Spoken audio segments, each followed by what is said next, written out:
And as previously mentioned, Nikki Haley now becomes the second Republican who has announced a run for the 2024 presidential nomination. Nikki Haley is the first GOP rival to take on former President Donald Trump. And more on this, here is VOA correspondent Jessica Stone live from Washington. Good morning, Jessica.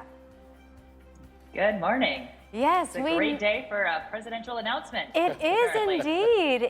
It's quite surprising, actually, because we know that Nikki Haley, as Trump's appointed U.S. ambassador to the United Nations in 2021, she actually said that she would not run against him if he ran for nomination. But something changed. So what changed?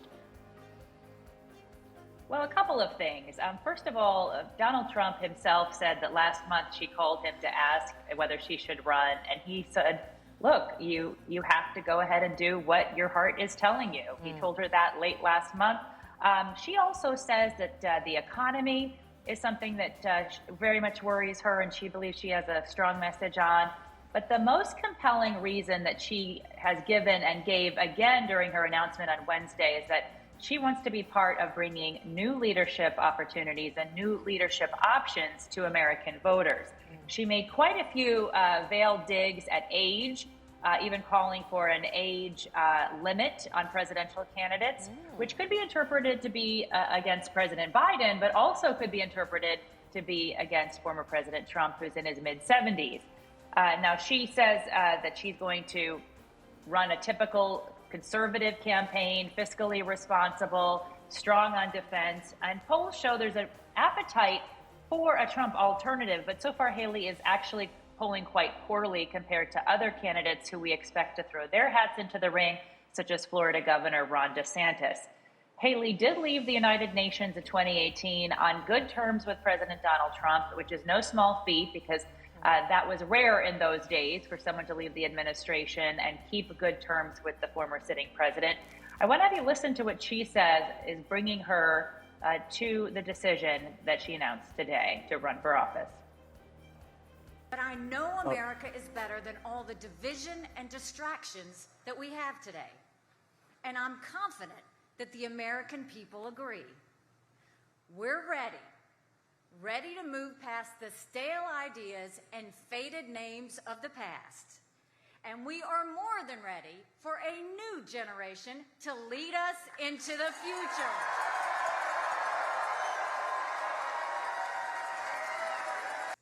When America is distracted, the world is less safe. And today our enemies think that the American era has passed. They're wrong. America is not past our prime. It's just that our politicians are past theirs.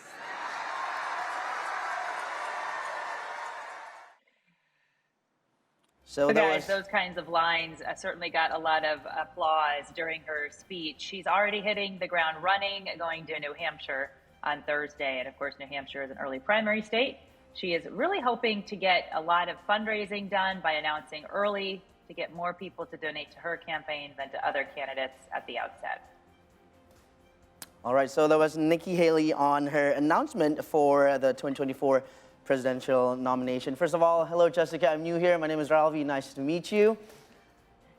And moving on to good morning. Moving on to the second question. Now to the latest on that Chinese spy balloon. We learned this week that it's part of a broader PLA program. And how long has the program been operating? Also, what's the latest on recovering the balloon's components? Yeah, there's a lot of questions in there and a lot of questions to be answered. Certainly, I can't answer all of them, but I can tell you that the U.S. military says that they have now found some of the sensors from that Chinese balloon. The White House is also saying that by the end of the week, they expect to have protocols on how to deal with this exact situation in the future, implying that they need to be more prepared than previously. The FBI released the pictures you're seeing here of the recovery operation of that balloon in the Atlantic Ocean. They also say that they recovered critical electronics. And of course, you remember a U.S. fighter jet shot down that Chinese spy balloon on February 4th off the coast of South Carolina. Now, the U.S. is still trying to find the debris from the three other objects, which, according to Congress people who have been briefed by the intelligence community, as well as National Security Council spokesperson John Kirby, they do not at this point say that these objects are likely to be spy objects rather that they are, quote, benign. As to the Chinese military's balloon program, which you also asked about, the White House says it has operated since the Trump administration, so for a few years now, and crossed over dozens of countries since 2022. China, as you know, has been claiming that 10 U.S. balloons have traversed its sovereign territory since 2022, something that the United States denies. Right, Jessica, hi, Paul here. Let's shift gears for a moment, speaking of security, to Vice President Kamala Harris, who is expected to be at the Munich Security Conference later this week, where she's expected to lay out Washington's next steps in Ukraine. What do you know about it?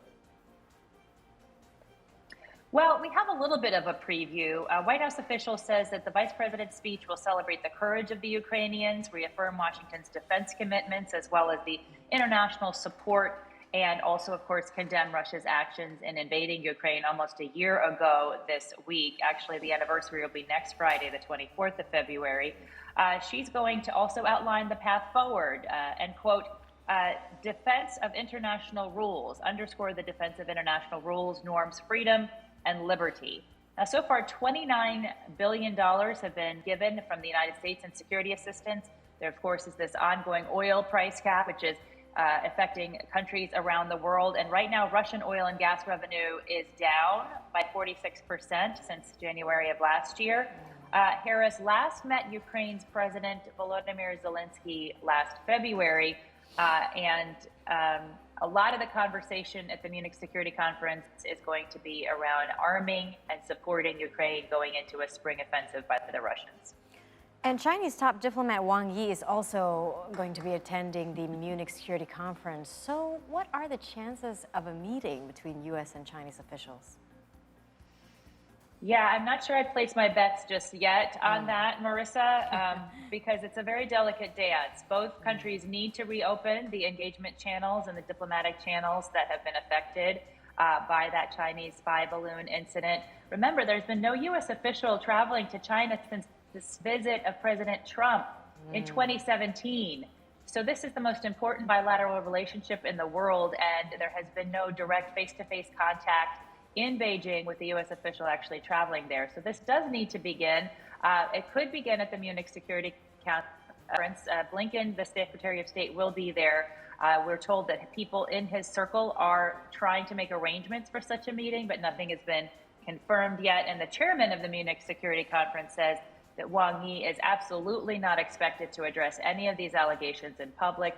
If anything does happen, it would certainly happen in private, which of course is culturally correct for the Chinese in particular. All right, thank you very much for the updates on this Thursday morning. VOA correspondent Jessica Stone reporting live from Washington.